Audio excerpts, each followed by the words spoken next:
Assalamualaikum warahmatullahi wabarakatuh.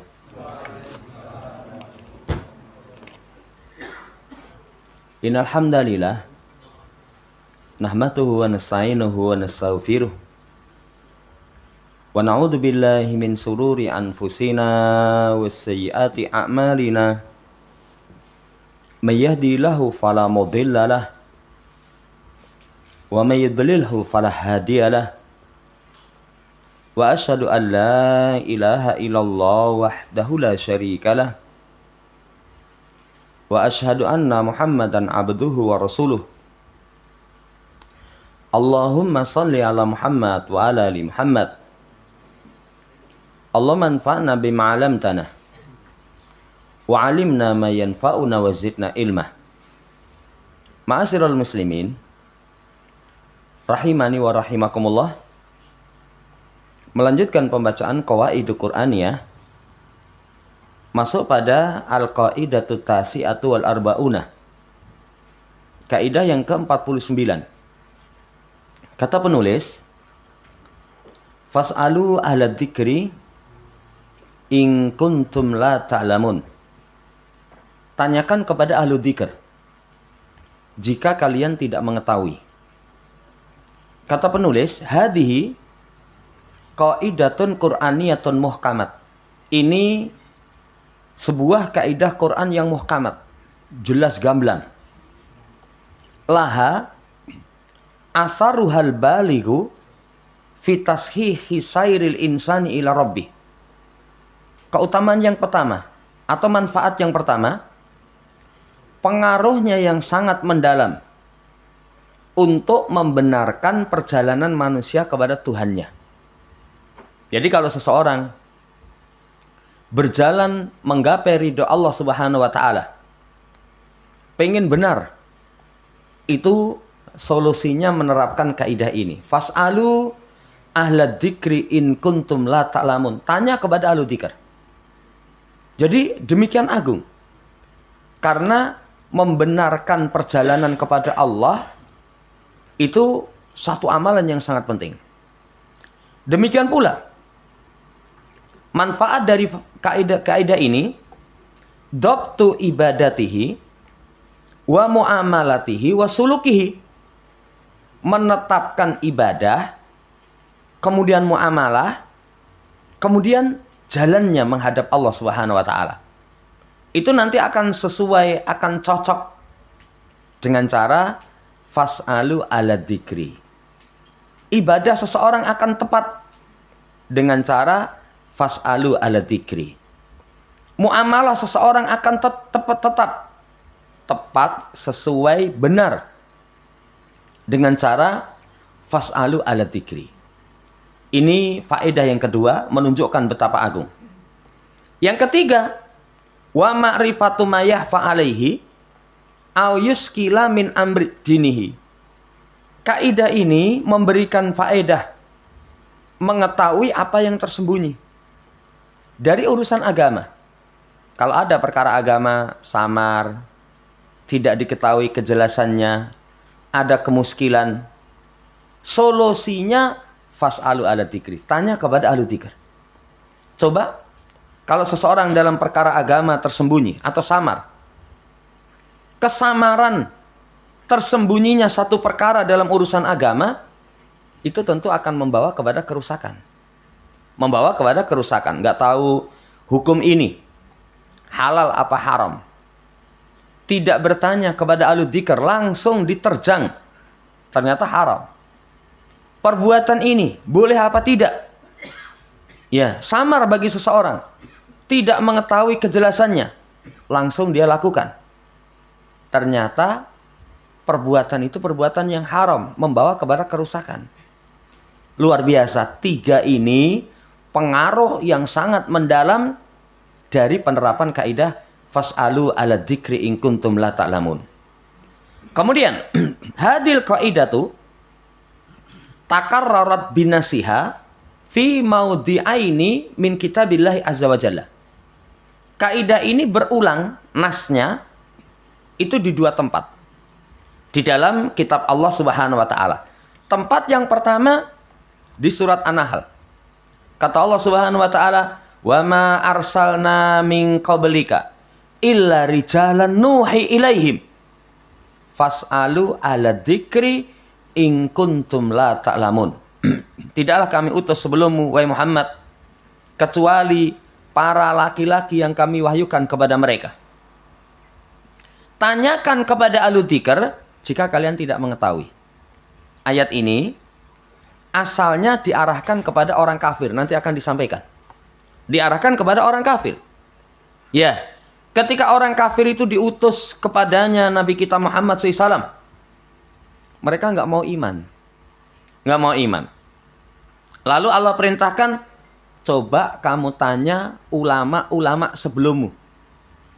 Ulama-ulama sebelum Nabi kita Muhammad SAW, orang kafir, tanya kepada mereka. Supaya kalau kamu tidak mengetahui risalah yang aku bawa ini kebenaran. Ini tempat yang pertama di surat An-Nahl. Bil bayyinati wa zubur, dengan penjelasan dan kitab-kitab. Wa anzalna ilaika dzikra litubayyina linnas ma nuzila ilaihim wa la'allahum yatafakkarun. Dan kami turunkan kepadamu adzikr, Al-Quran, untuk kamu terangkan kepada manusia apa yang diturunkan kepada mereka agar mereka berpikir. Syahidnya adalah fas'alu ala dzikri, tanyakan kepada ahlu dzikr. Nanti kalau diperluas faedah dari ayat ini, Nabi kita Muhammad SAW itu bukanlah bid'an minar rusul, bukanlah bid'ah dari para rasul, bukan sing pertama kali. Sebelumnya sudah ada utusan-utusan yang Allah utus, bahkan beliau sebagai penutup utusan. Kemudian pelajaran faedah tambahannya, utusan Allah itu laki-laki, rijalan. Nggak ada utusan Allah Subhanahu wa taala perempuan. Ini faedah tambahan. Faedah tambahan, utusan itu membawa al-bayyinat wa zubur, bukti-bukti yang jelas, kitab-kitab. Pelajaran tambahannya, diturunkan kepada beliau Al-Quran. Beliau itu memiliki tugas litubayyina linnas manuzila ilaihim. Berarti Quran itu sangat butuh kepada hadis Nabi SAW. Karena Nabi tugasnya untuk menerangkan kepada manusia. Ayat yang pertama. Yang kedua, di surat Al-Anbiya, wa ma arsalna qablaka illa rijalan nuhi ilaihim fas'alu ala dzikri in kuntum la ta'lamun. Mirip dengan sebelumnya. Dan tidaklah kami utus sebelummu kecuali laki-laki yang kami wahyukan kepada mereka. Tanyakan ahlu dzikr jika kalian tidak mengetahui. Jika kalian tidak mengetahui. Saudara yang saya hormati, kilal ayata ini, setiap dari dua ayat ini ja'a fi siyaqi irsadil kufar al mu'anidina wal mukadzibina. Datang dalam konteks pengarahan kepada orang kafir, orang yang menentang, orang yang mendustakan. Orang yang menentang, orang yang mendustakan. Ila su'ali man sabaqahum min ahlil kitab. Yang tadi sudah kita singgung sedikit. Supaya mereka itu tanya kepada orang sebelum mereka dari kalangan ahlul kitab. Kalau risalah yang aku bawa ini kamu anggap aneh, anyaran ini, ya, coba tanyakan orang-orang yang berilmu sebelummu.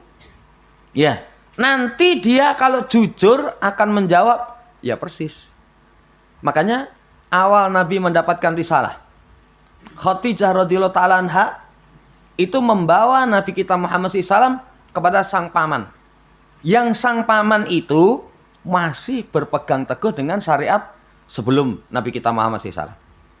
Begitu datang, apa kata sang paman? Ini namus. Ini malaikat Jibril ini. Yang datang kepada suamimu itu malaikat Jibril. Iya. Nanti akan dimusuhi kaumnya. Lah ini menunjukkan kepada kita, kalau kamu tanya kepada ahlul kitab sebelum kamu, mereka ketika tulus akan menjelaskan. Fas'alu ala dzikri, itu kepada ahlul kitab sebelum mereka.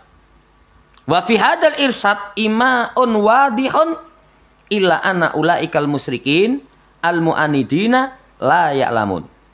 Maka dalam pengarahan ini, jadi kok suruh tanya kepada orang yang memiliki ilmu. Di situ terdapat penjelasan yang gamblang. Musyrik, orang yang menentang itu mereka tidak memiliki ilmu, mereka itu orang yang bodoh. Orang yang bodoh. Kalau memang mereka itu orang yang pinter, orang yang berilmu, kan nggak usah tanya. Orang sataka wis mudeng. Lah ini menunjukkan kemusyrikan itu bersumber dari dongu. Bersumber dari kebodohan. Nanti banyak yang menguatkan tentang itu. Ya, contoh ketika Bani Israel diselamatkan oleh Allah Subhanahu wa taala dari kekejaman Fir'aun dan bala tentaranya. Fir'aun dan bala tentaranya ditenggelamkan, Bani Israel diselamatkan. Melewati satu kampung menyembah berhala, mereka minta kepada Musa, "Ya Musa, ij'al lana ilahan kamalahum alihah." Musa, mbok kami itu dibikinkan patung sebagaimana mereka punya. Apa jawaban Musa?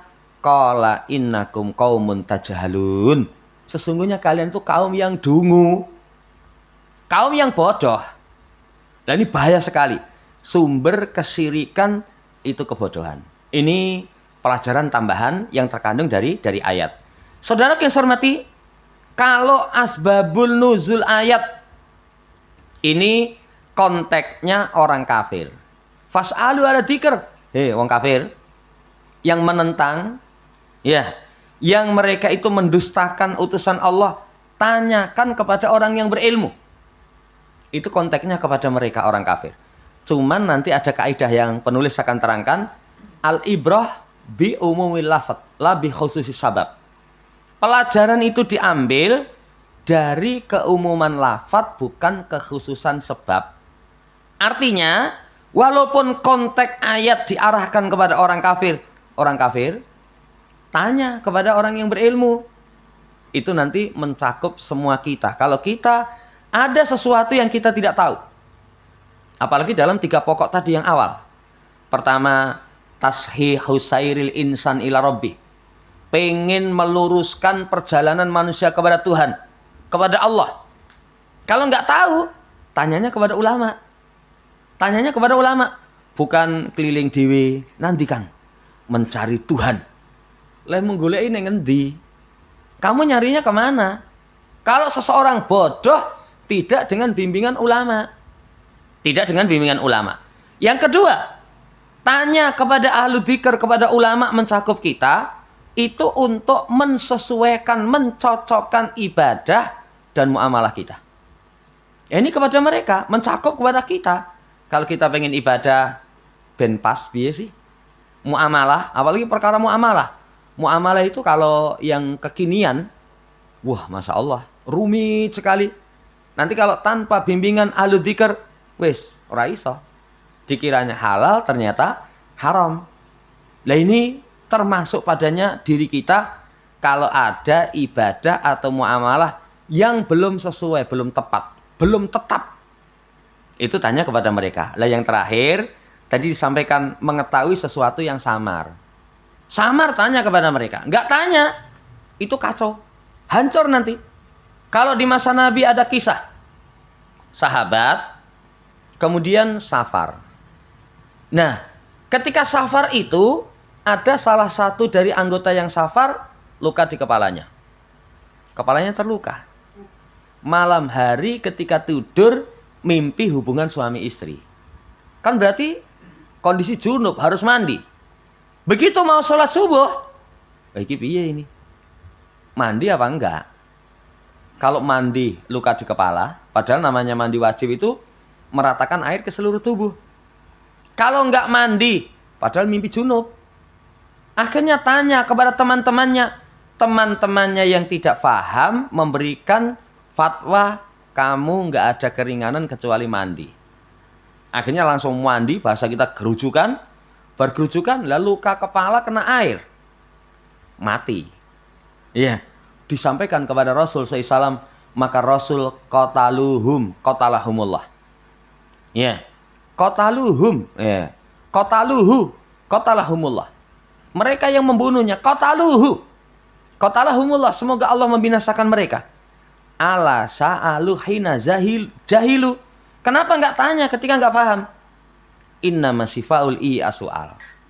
Ini 3 poin penting itu. Jadi khitabnya ini diarahkan kepada orang kafir yang menentang, tapi mencakup semua kita dalam 3 hal pokok itu. Wallahu ta'ala alam. Kemudian lanjut penjelasan penulis. Wa idza ta'amalta fi hadil qaidati ma'asiyakiha fil maudhi'aini min suratin nahli wal anbiya'i harajat minha bi umurin. Kalau kamu memperhatikan dalam kaidah ini bersama konteksnya dalam 2 tempat dalam surat An-Nahl, surat Al-Anbiya, nanti akan keluar darinya beberapa perkara. Pertama, umumu hadil qaidati fiha madhun li ahlil ilm. Keumuman kaidah ini di dalamnya terdapat pujian kepada ulama. Ulama ini Masya Allah, kedudukannya sangat tinggi. Kedudukannya sangat tinggi. Ketika Allah perintahkan fas'alu ahla dzikri, tanya kepada ahli dzikir. Gak paham? Tanya kepada mereka. Samar? Tanya kepada mereka. Bingung? Tanya kepada mereka. Pujian kepada ulama. Dan ulama itu tadi kita sampaikan kedudukannya dalam agama kita luar biasa. Nanti ada ayat innama yahsyallaha min ibadil ulama. Yang takut kepada Allah dari hambanya para ulama. Nanti Allah gandengkan syahidallahu annahu la ilaha illa ana. Ya, wal malaikatu wa ulul ilmi qaiman bil qist. Allah bersaksi, tidak ada sesembahan yang benar kecuali hanya Allah. Para malaikat juga memberikan kesaksian seperti itu. Orang yang berilmu juga sama. Kesaksiannya digandengkan dengan kesaksian malaikat, digandengkan dengan kesaksian Allah. Betapa agung kedudukan para ulama. Ya, para ulama. Makanya termasuk kebutuhan kita kepada ulama itu besar sekali. Kalau tadi malam termasuk ya racun hati itu fudulul muhalatah. Pergaulan yang tidak terkendali. Pergaulan yang tidak terkendali. Pergaulan yang tidak terkendali itu bisa menjadikan hati rusak. Dan nanti penulis tadi malam kita baca itu beliau terangkan pergaulan itu kepada 4 jenis manusia. Yang 2 tidak bisa lepas. Pertama, bergaul dengan ulama. Harus. Karena itu berkaitan dengan kesehatan jiwa kita. Yang kedua, bergaul dengan orang yang itu mendatangkan kemaslahatan duniawi. Bergaul dengan orang yang mendatangkan kemaslahatan duniawi. Misalkan ketemu orang pintar masak, mbakku diajari masak. Ya, itu pergaulan. Ngopo nyedak-nyedak sama sana. Ben ketularan ilmu nih. Ilmu yang berkaitan dengan kehidupan kita. Lah itu. Yang pertama berkaitan dengan ulama itu nggak bisa lepas. Sampai kata Imam Syafi'i, la taskunanna fi baladin walaysa fi alim wala tabib. Jangan sekali-kali kamu tinggal di satu tempat yang di situ nggak ada ulama, nggak ada dokter, nggak ada tabib. Kalau tinggal nggak ada ulama, jiwa kita yang kering kerontang. Tapi kalau tinggal nggak ada dokter, fisik kita nanti kurang diperhatikan. Kurang diperhatikan. Tapi lebih penting mana? Kalau fisik, akhir kesudahannya cuma mati. Tapi kalau seorang jiwanya itu kering kerontang tanpa bimbingan ulama, sudah. Kerugian itu mencapai negeri akhirat, melampaui negeri akhirat. Ini poin yang pertama.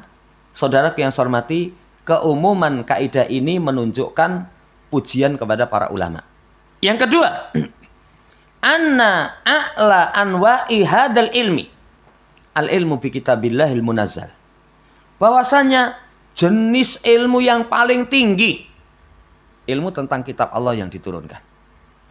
Jenis ilmu yang paling tinggi itu ilmu tentang kitab Allah Subhanahu wa taala yang diturunkan. Ya, kan diketahui ilmu ketinggian itu satu yang dipelajari. Kedua, kebutuhan kepada ilmu itu. Satu ilmu itu nanti akan semakin bernilai, satu yang dipelajari. Yang kedua tentang kebutuhannya. Contoh kalau ilmu dunia. Yang dipelajari tentang apa toh?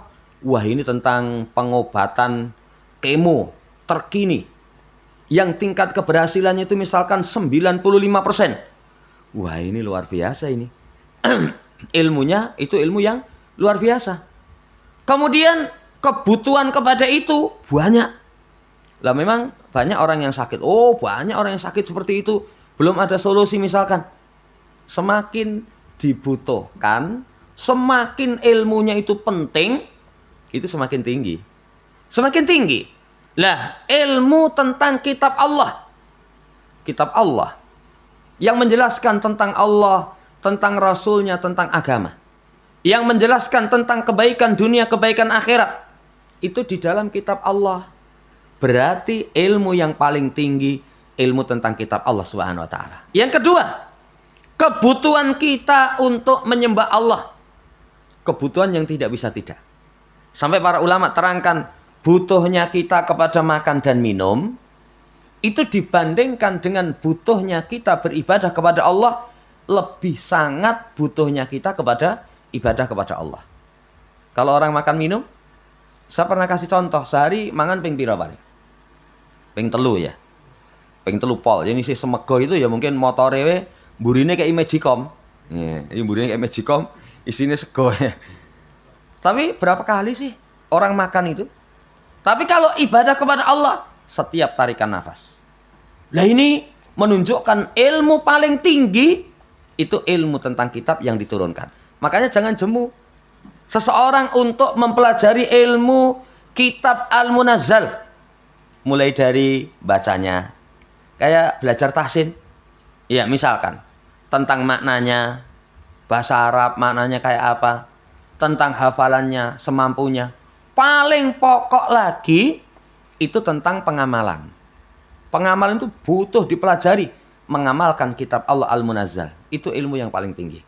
Maka cukuplah kata Nabi, khairukum man ta'allamal Qur'ana wa 'allama. Sebaik-baik kalian itu orang yang mengajarkan Quran atau mempelajari Quran.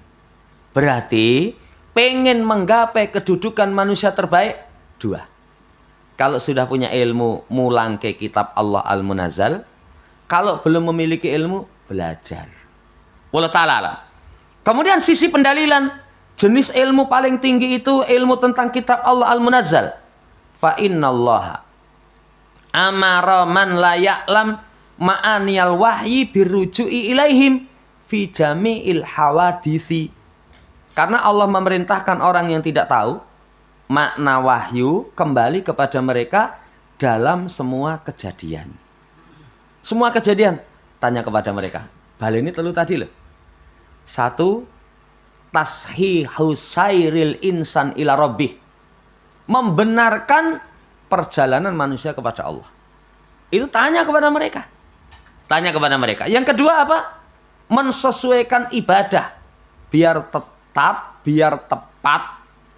Ya, muamalah biar tetap, biar tepat, biar sesuai kepada mereka. Yang ketiganya, perkara-perkara yang samar. Perkara-perkara yang samar, ada kemuskilan. Ini yang kedua. Yang ketiga, annaha tadamanat ta'dila ahlil ilmi wa taskiyatahu. Tadamanat ta'dilu ahlil ilmi wa taskiyatuhum haitsu amara bisu'alihim. Menunjukkan kepada kita, kaidah itu mengandungi ya, bahwasanya para ulama itu memiliki kedudukan. Kedudukan. Lah kalau ada urusan suruh tanya kepada mereka itu. Berarti ada penilaian kelayakan, ada rekomendasi. Layak kamu tanya kepada dia. Ada rekomendasi tazkiyah kepada mereka. Takok karo kono. Takok sama sana. Memang sana ahlinya. Lah itu menunjukkan ya istimewanya para ulama. Itu yang ketiga. Yang keempat, anasaila wal jahila yuhriju minat tabta'i bimujarradi su'al. Wa fi dimni hadza annallaha i'tamana ahlal ilmi ala wahyihi wa tanzilihi wa annahum ma'muruna bitaskiyati anfusihim wa tisafi bisifatil kamal. Ya, orang yang bertanya, orang yang bodoh, itu berarti keluar dari tanggung jawab. Cukup dengan bertanya. Orang kalau nggak paham, orang kalau bodoh, ya wis, apa solusinya? Takok tok kewajiban kamu. Kewajiban kamu bertanya. Iya. Jangankan urusan yang paling penting, urusan dunia saja, itu kalau kita nggak paham, ora takok itu nanti jadi masalah itu. Jadi masalah. Kadang ada tempat-tempat tertentu kayak minuman itu. Saya berapa kali ngaji itu ngombe gini, itu tiba ini guloni itu di tempat tertentu yang sampingnya itu. Kalau nggak paham, harus diombe wae. Loh, guloni nggak dipakai, orang mudeng. Tapi kalau ini kok pahit apa lupa, oh tiba ini guloni taruh. Supaya nanti orang sesuai dengan selera dia taruh. Ya, itu urusan sepele. Urusan dunia saja yang mungkin nggak begitu besar, tapi kadang malah tambah pengalaman. Apa itu? Malu bertanya, tambah pengalaman. Arnyandi mau ke Jogja, orang ngerti dalan nih. Ya, akhirnya wis pokoknya wah nurut wae. Ngerti-ngerti teko misalkan aduh sana ya. Sampai jauh sana. Teko Jogja urung ya 3 jam. Lah kok malah misalnya sampai tempat yang jauh, tambah pengalaman. Tapi saudara yang saya hormati enggak bertanya, rusak. Lah ini menunjukkan orang yang tidak tahu itu cukup tanggung jawab dia bertanya. Maka kandungan ini Allah Subhanahu wa taala mengamanahkan kepada ulama wahyunya dan apa yang Allah turunkan. Jadi tanggung jawab ulama itu berat, besar. Karena mereka mendapatkan amanah untuk memikul wahyu. Kan diturunkan kepada para rasul. Para rasul itu yang mewarisi para ulama. Al ulama warasatul anbiya. Bukan mewarisi dinar dirham, tapi ilmunya. Ya, berarti ulama punya kewajiban tambahan apa? Ma'muruna bitazkiyati anfusihim. Dibersihkan jiwa mereka. Memiliki sifat-sifat yang baik. Ya karena nanti kalau diarahkan tanya kepada mereka, walah tibane kelakuane. Nanti orang nggak jadi tanya itu mundur itu. Mundur. Ini amanah yang luar biasa kepada mereka. Poin yang keempat. Jadi poin yang keempat itu ada 2 faedah dikumpulkan jadi satu. Satu, orang yang tidak paham itu dia keluar dari tanggung jawab kecuali tanya. Orang ngerti tak kok. Ya kalau nggak tahu tanya. Ini yang pertama. Yang kedua, Allah amanahkan kepada ulama sebagai tempat rujukan, berarti mereka punya tanggung jawab besar. Jiwanya dibersihkan. Jiwanya dibersihkan. Punya tanggung jawab besar, memiliki sifat-sifat yang baik. Karena nanti kalau ulama tidak memiliki kebaikan jiwa, tidak memiliki sifat yang baik, sing dicela syariat. Sing dicela syariat. Ini poin yang keempat. Poin yang kelima. Kama asyarat hadil qaidatu ila anna afdala ala dzikr ahlu hadal Qur'anil adim. Maka kaidah ini ya juga mengisyaratkan seutama-utama ahlu dzikr itu ahlu Quran. Al-Quran sendiri disebut dzikr. Ya, disebut dzikr. Berarti kalau disebutkan ahlu dzikr itu ahlul Quran. Fa innahum ahlu dzikr alal haqiqah. Mereka itu ahlu dzikri secara hakikat. Aula min ghairihim bihadal ismi. Lebih layak dibandingkan dengan selain mereka dengan nama ini. Ahlul Quran. Ahlul Quran itu tahu tentang Quran, maknanya, kemudian pemahamannya, ya, pengamalannya, hafalannya. Mereka paling paham. Itu menunjukkan utamanya ahlul Quran. Ahlul Quran bukan hanya sekedar bacaan, bukan hanya sekedar hafalan. Kan kalau sekarang seseorang itu diposisikan sebagai tokoh besar karena bacaan, karena hafalan. Sementara sahabat mengambil Quran dari Nabi Shallallahu Alaihi Wasallam itu ilmu wal amal itu jamiah. Ilmu dan pengamalan itu seiring. Ini poin yang kelima. Poin yang keenam. Dari kalimat fas'alu ala dzikri in kuntum la ta'lamun, al-amru bi ta'allum. Perintah untuk belajar. Ya, wasu'alu li ahli ilm, bertanya kepada ahlul ilm. Namanya bertanya itu belajar. Bahkan pintu belajar itu pertama kali tanya. Jadi pintu belajar itu pertama kali tanya. Ya, kalau orang nggak bertanya, ya nggak bisa belajar. Sampai nanti dibahasakan ulama, ada dua jenis orang yang tidak bisa belajar ilmu. Mustahiyun, yang kedua mustakbirun. Satu isinan, yang kedua itu orang yang sombong. Orang kalau isinan apa bisa belajar? Isa urung. Saya kalau jawab belum bisa, malu. Ya nggak mungkin bisa belajar. Kapan itu ada orang, ya, isin belajar sepeda motor. Ya namanya belum bisa, ya wes no, latihan itu. Namanya belum bisa, latihan. Lah kalau nggak belajar, karena malu, selama ini nggak bisa. Selama ini dia tidak akan bisa. Itu perkara duniawi. Apalagi yang berkaitan dengan perkara agama. Ya, nggak boleh malu. Namanya orang belajar, ya seperti itulah. Kadang, wah, koyo ngono ra mudeng, ya mung ra iso tenan kok. Lah ini saudara yang saya hormati, ya, perintah untuk belajar. Perintah untuk belajar. Walam yu'mar bisu alihim illa li'annahu yajibu alaihim taklim wal ijabah ama alimu. Ya, dan tidak diperintah untuk tanya mereka kecuali wajib atas mereka untuk mengajari dan menjawab dari apa yang mereka ketahui. Dari apa yang mereka ketahui. Poin yang keenam ini kesimpulannya dua. Satu, belajar. Wajib. Setiap kita wajib belajar. Dan salah satu pintu ilmu itu tanya. Kalau orang tidak mau bertanya nggak bisa. Yang tadi kita sampaikan dua jenis manusia yang tidak bisa belajar ilmu. Satu malu, satunya sombong. Sombong itu sinang, alah, kaya ngono, gampang. Sombong, meremehkan, ya dia nggak akan bisa. Dia tidak akan bisa.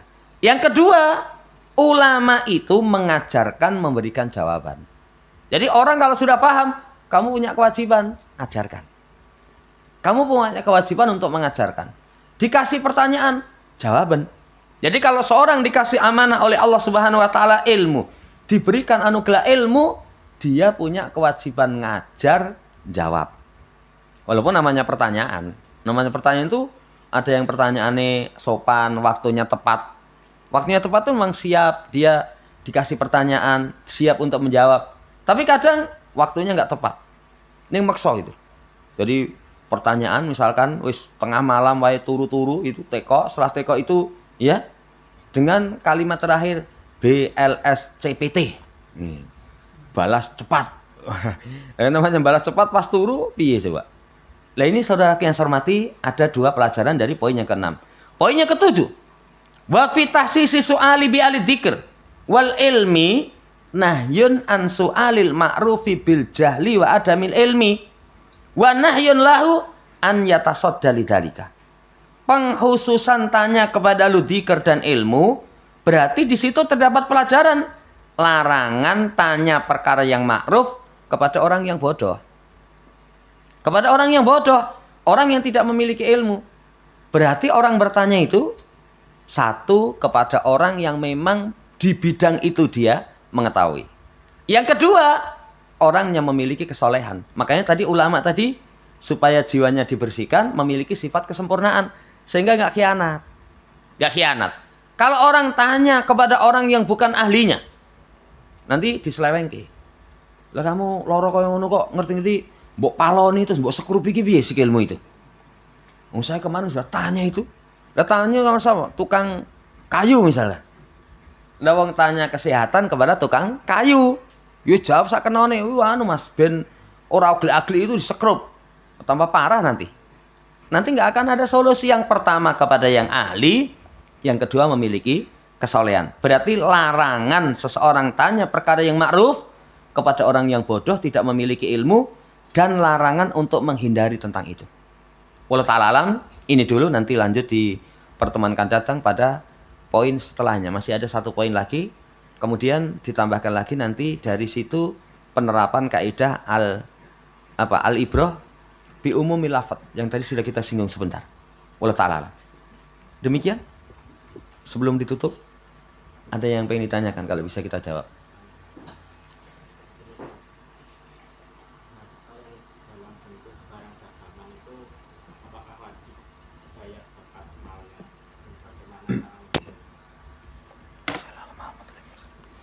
Jadi zakat itu satu emas perak. Emas perak. Yang kedua harta simpanan. Kalau harta simpanan berwujud barang, bukan uang, kalau itu simpanan, itu juga kena zakat. Contohnya orang, ada yang nyimpan uang itu dalam wujud lemah. Tapi lemah itu bukan kebutuhan. Lemahmu mungkin celengan, Mas. Daripada simpen duit nanti pangan renget, ya. Akhirnya tak simpan dalam wujud. Kalau itu simpanan, nanti kena zakat emas dan perak. Kalau sudah terpenuhi syarat. Itu yang pertama. Yang kedua, kalau dalam wujud barang, kan zakat yang kedua itu berkaitan dengan ternak. Kalau ternak itu syaratnya khusus binatang ternak, dari onta, sapi, kambing dengan bermacam jenisnya. Selain itu nggak kena. Nggak kena. Kemudian syaratnya nanti mencapai nisab, dimiliki 1 tahun. Saimah. Saimah itu digembalakan di padang liar untuk dikembangbiakan. Makanya kalau orang punya kambing 40 ekor, ning pakane itu beli, ya tidak digembalakan di padang liar untuk dikembangbiakan, itu nggak kena zakat. Yang ketiga, zakat itu biji-bijian. Biji-bijian itu syaratnya bisa disimpan waktu lama, kemudian hari panen mencapai 5 wasak. 5 wasak itu sekitar 7 kuintalan lah. Ya, nanti kalau sudah terpenuhi kriteria, pengairan dengan tada hujan atau pengairan dengan usaha, nanti ada 5% atau 10%. Nah, yang keempat, itu berkaitan dengan perniagaan. Perniagaan ini ada 2 pendapat di kalangan ulama. Sebagian ulama mengatakan ada, sebagian ulama mengatakan tidak ada. Nah, kalau sependapat dengan yang ada, kita punya barang dagangan. Itu tutup buku di total. Misalkan kita rintis usaha bulan November tanggal 1. Berarti tahun depan bulan November tanggal 1. Itu barang yang ada berapa, uang yang kepegang dari uang usaha itu berapa. Kalau sudah mencapai 85 gram emas murni, itu dikeluarkan 2,5%. Nah, ini poin yang keempat. Jadi nanti dilihat harta itu, kalau harta ini celengan, ora butuh lemah saya. Lah ngapa ora butuh? Oh, omah duwe, anak-anak sudah punya semua. Ini nggak butuh ning, daripada nganggur, itu nanti para ulama katakan kena zakat harta simpanan. Tapi kalau dagangan, yaitu tadi. Dagangan itu misalkan kita usaha, apalah usaha baju misalkan, coba 1 tahun. 1 tahun itu di total hanya dagangannya. Jadi sarana dan prasarananya nggak dihitung. Misalnya kiosnya, kemudian gantungan-gantungan pakaiannya, mobil untuk ngangkut misalkan, itu nggak dihitung. Cuman barang dagangannya dengan uang yang kepegang. Kalau uang sudah habis dibelanjakan, ya nggak dihitung. Nggak dihitung. Wah, uang yang kepegang. Oh, uangnya sekian, kemudian dagangannya senilai sekian, mencapai 85 gram emas murni. Sekarang emas murni 1 gram berapa? 1 juta lu punjul. Ini larang ini ya. Ya, ini larang ini. Iya. Itu emas. Kalau misalkan 85 1 gram 1 juta berarti 85 juta. Wallahu ta'ala seperti itu.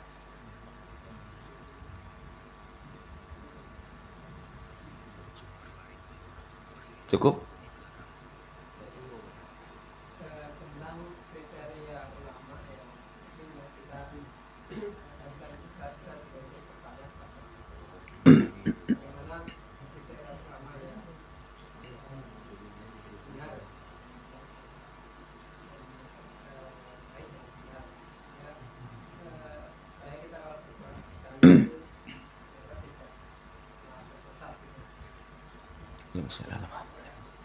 Jadi ulama itu salamatul i'tiqad, akidahnya benar.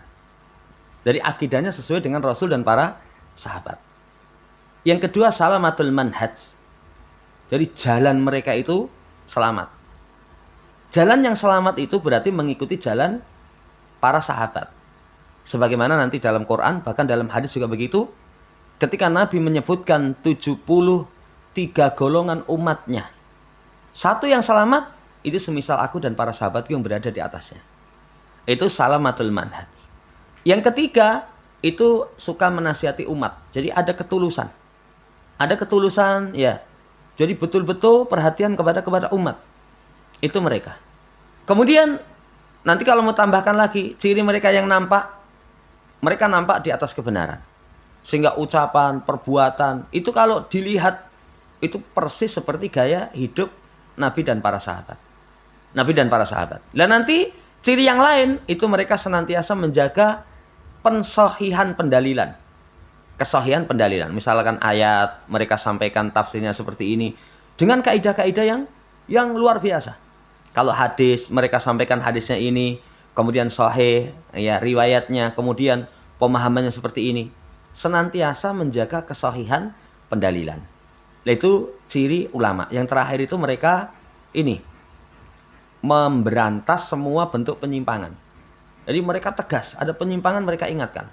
Itu minimalnya tadi 1, ya, selamat akidahnya, 2, selamat manhajnya, 3, suka menasihati umat, yang keempat, nampak di atas kebenaran, yang kelima, menjaga kesahihan pendalilan, yang keenam itu apa tadi yang terakhir? Ya, iya, mereka ini memberantas segala bentuk penyimpangan dari syariat. Itu 6 itu. Dan alhamdulillah di masa sekarang sudah kelihatan. Kayak sekarang kalau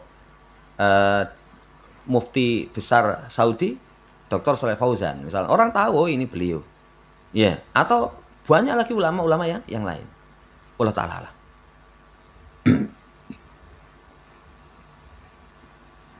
Mungkin itu kurang dan lebihnya mohon dimaafkan. Subhanakallahumma rabbana wa bihamdika asyhadu an la ilaha illa anta astaghfiruka wa atubu ilaik. Assalamualaikum warahmatullahi wabarakatuh.